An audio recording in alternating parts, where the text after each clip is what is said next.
ফসল কাটা নিয়ে চাঁপাইনবাবগঞ্জ কিশোরগঞ্জের সীমান্তে বাংলাদেশের নাগরিক সঙ্গে ভারতীয় সংঘর্ষে জড়ানোর দুঃখ প্রকাশ করেছে ভারতীয় সীমান্ত বাহিনী বিএফএ। শনিবার 18 জানুয়ারি বিকেলে বর্ডার গার্ড বাংলাদেশের বিজিবি করা প্রতিবাদের মুখে ধর্ষণ পরিস্থিতির জন্য দুঃখ প্রকাশ করে বিএফএ।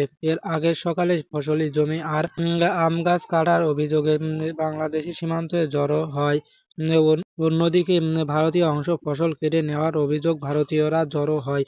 এক পর্যায়ে দুই দেশের জনসংখ্যার মধ্যে ঘর্ষণ হয় এবং ভারতীয় অংশ থেকে টিগার সেল, সাউন্ড গ্রেনেড ও হামদার বোমা নিয়ে নিক্ষেপ ঘটনা ঘটে। এই ঘটনায় আহত হন ৩ জন বাংলাদেশি নাগরিক। পুরো ঘটনা চৌকা কিশোরগঞ্জ সীমান্তে দিনভর উত্তেজনা পরিস্থিতিতে ছিল। এরপরে বিকেলে 4:30টার দিকে পতাকা বৈঠকের পর পরিস্থিতি নিয়ন্ত্রণে আসে। বিজিবি জানায়, সকালে কিশোরগঞ্জ সীমানায় ভারতীয় অংশের জমি থেকে গড় কেটে নেওয়ার অভিযোগ দিয়ে দেশটিকে বাসিন্দারা।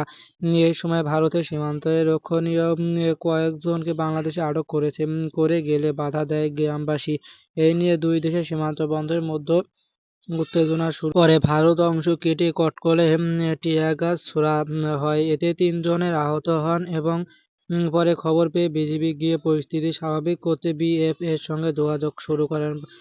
পরে দুই দেশের সীমান্ত রক্ষাকারীদের পতাকা বৈঠকের সিদ্ধান্ত অনুযায়ী বিজিবি এফএনএ নিজ নিজ বাংলাদেশ অনুসারে বিজিবির অধিনায়ক লেফটেন্যান্ট কর্নেল গোলাম কিবরিয়া জানান, সীমান্তের কয়েকটি আম গাছ কেটে নেওয়া কেন্দ্র করে উত্তেজনা সৃষ্টি হয়। এই ঘটনায় পতাকা বৈঠকে বিএফএনএ থেকে দুঃখ প্রকাশ করে। বিজিবি সীমান্ত দুর্যোগ দায়িত্ব পালন করেছে। আমরা জনসাধারণকে অনুরোধ করেছি তারা যেন সীমান্তকে এলাকায় অবস্থান না করে। বিস্তারিত জানতে আমাদের ওয়েবসাইট ভিজিট করতে পারেন। আর এই ওয়েবসাইটের লিঙ্ক থাকছে এই ভিডিওর ফার্স্ট কমেন্টে বা ডিসক্রিপশন বক্সে।